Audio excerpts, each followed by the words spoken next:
So guys, to fix this problem, head straight to your phone menu.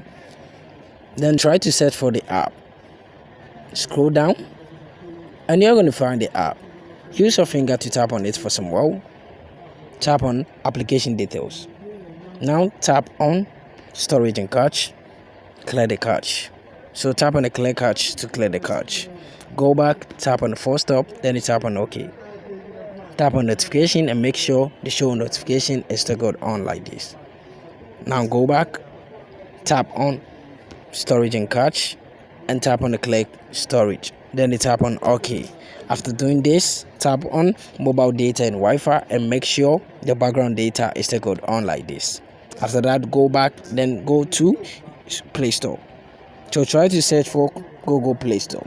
So when you find Google Play Store, just tap on it, and when it opens, try to check for the update of this app.